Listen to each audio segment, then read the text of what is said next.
Good afternoon, everyone. Happy Mother's Day. I hope everyone has been having a wonderful week, and we are going to get started. Welcome to Natural Flow. If this is your first time coming to my channel, we talk about mental health.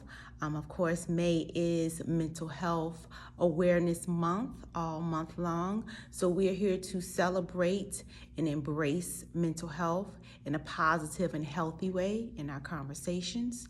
But we are also here to be able to have discussions on topics that may be a little uncomfortable in certain settings, but please know that this is a safe place for us to have these conversations. Today, I want to reflect on some things that we've already discussed. We've already talked about self-love, self-worth, and I want to also discuss a little bit about boundaries and self-control, because I know sometimes that can be a little bit hard for some of us, and we all get frantic every now and then when things don't go our way, when sometimes we want things to be, people to do certain things that we don't want to do. But one of the biggest things that I discuss with my clients, especially even in general of talking to friends and families, is first talking about setting boundaries, having that time for yourself. As we talked about that self-care, it also goes with boundaries, being able to know for yourself of what you are willing to do and what you're not willing to do at that moment in time, and being okay with saying no. That is the biggest aspect of it. Sometimes we get a little frantic of saying no because we don't know how people are going to receive us, perceive us, how things are going to flow and go once we do say no. But just know saying no is a healthy way, mental health wise, of carrying on and still being able to feel comfortable with your no, and know that no does not mean forever. It just means for that moment in time, but only you would be able to decide what that means for you.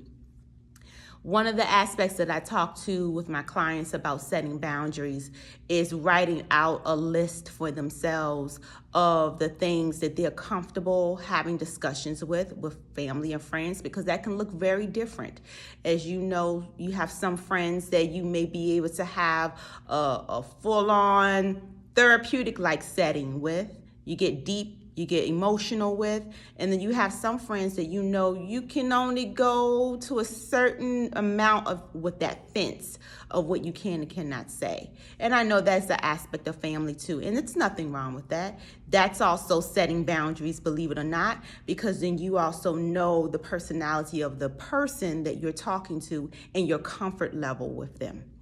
So one of the things, as I stress, is that I have my clients to write a list of what their comfort level is with talking about certain topics of things, and I have them to write out what those topics are versus what they're not comfortable talking with people about, and where it kind of takes them to that edge of I'm not really sure.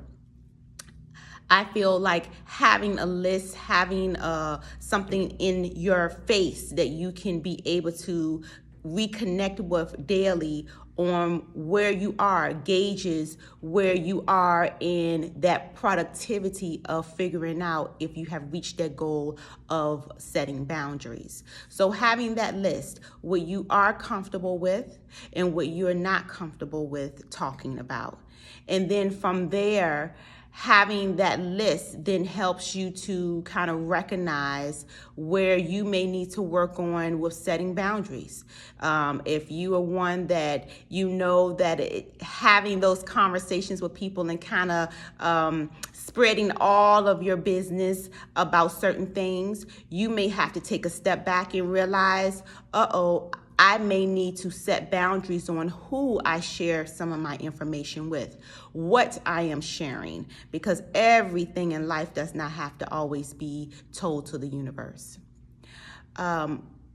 Another aspect of with boundary setting is once you figure out what you need to work on for yourself, it also goes back hand in hand with how we reconnect and connect with people. So how we have this relationship with individuals goes along with our comfort level of what we are willing to share and discuss and what we're not willing to share and discuss. Will also sometimes determine the type of friendship or relationship you're going to have with one person. Another topic that I wanted to discuss today too is about self-control. I know a lot of times we have a very, very hard time of being able to express our emotions in a healthy and positive way.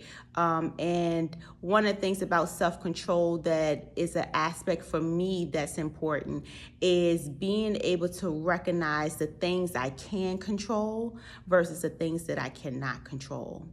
When I'm working with clients with anger management, that's the very first thing that I discuss with them is to get a better access of mindset. What are some things that they recognize that they can control, and what are some things they recognize they cannot control? Again, I love lists. I love being able to have that reflection for oneself, so that is also something that we can go back to recognize what a goal may be for that client.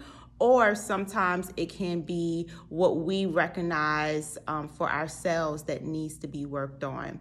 So I will ask you, we've talked about boundaries, we talked about self-control. What are some things that you may feel that you may need to work on with setting boundaries with individuals? What are some things that you know that you're comfortable in sharing and you're not comfortable with sharing? And being able to be okay with saying no to individuals when things are asked that you are not ready to do at that moment in time. With self-control, I want you to reflect on the fact that there are things that are beyond our control. So I want you to write down a list of things that you can control and things that you cannot control. And being able to reflect on the things that, okay, I can't control this right now. So now what? What do I do with my emotions? So one of the things that I have always shared with all of you is, if you know that you struggle with anger and you need anger management and you struggle with impulse control, I always tell individuals, and even boundary settings, if you need goals and you need someone to be like a life coach for you, I always tell people to seek therapeutic services with a counselor that will be able to specialize in those avenues of things. I enjoy working with clients with anger management, actually. I enjoy being able to see someone be able to reflect on their own thought processes and guiding them into the next step of, now that we have this information from our list, now what? What do we do? I am, of course, available anytime that anyone needs any services. If you are in the South Florida area, I am here for you. My business, of course, is K Solutions Therapeutic Services.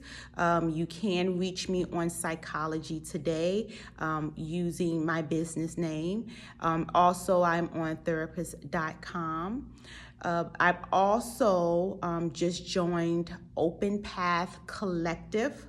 They are an organization in which they work with members who seek counselors, and they are willing to pay self-pay and not use the insurance.